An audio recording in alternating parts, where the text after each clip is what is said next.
Peace and blessings. This is Qawaq Aaliyah from Longevity Lifestyle Solutions. And this morning I wanted to speak about vulnerability and how there's still such a huge negative connotation around being vulnerable. And a lot of people still today, when you talk about being vulnerable, their face changes and they're like, oh, I can't be vulnerable. That makes me uncomfortable. I don't really want to talk about how I feel. That's a scary place to be in, or I'm afraid of how I'm going to be perceived or how people are going to react to what I have to say. And that's usually due to the societal the societal projections that we have to be strong, keep it all together. And, especially with social media these days, we're always just constantly posting and sharing all the pretty picture perfect moments in our lives. And very rarely do we share about the vulnerabilities in our lives, the raw moments in our lives, the real struggles and transformations and healings that take place. But this is, for me, this is where it's at. This is the transformational stuff.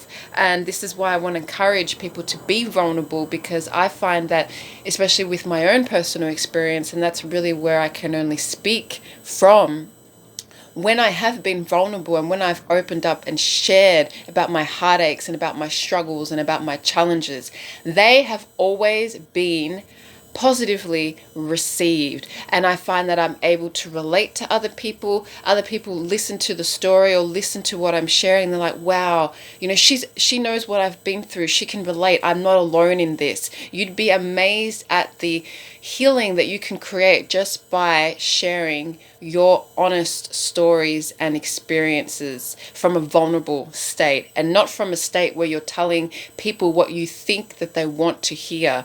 I'm not afraid to tell people that I've been sexually abused. I'm not afraid to tell people that I've been through periods of my life where I wanted to kill myself and I was very self-destructing and self-loathing. I'm not afraid to tell people that I had severe issues with food addictions and emotional eating.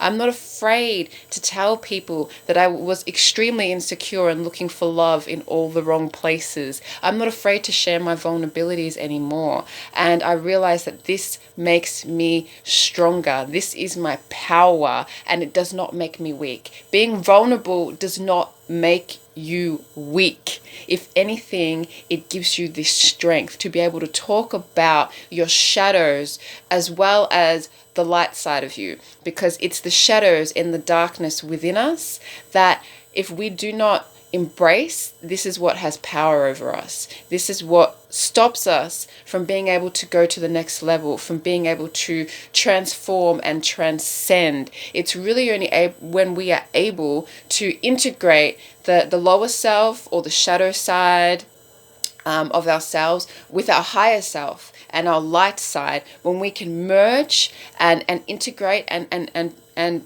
join the two parts of ourselves as one and accept us for who we are, our entire being. This is when true transformational healing and progress takes place in our lives. So please hold this message in your heart. May you receive it, and may you give yourself permission to be vulnerable.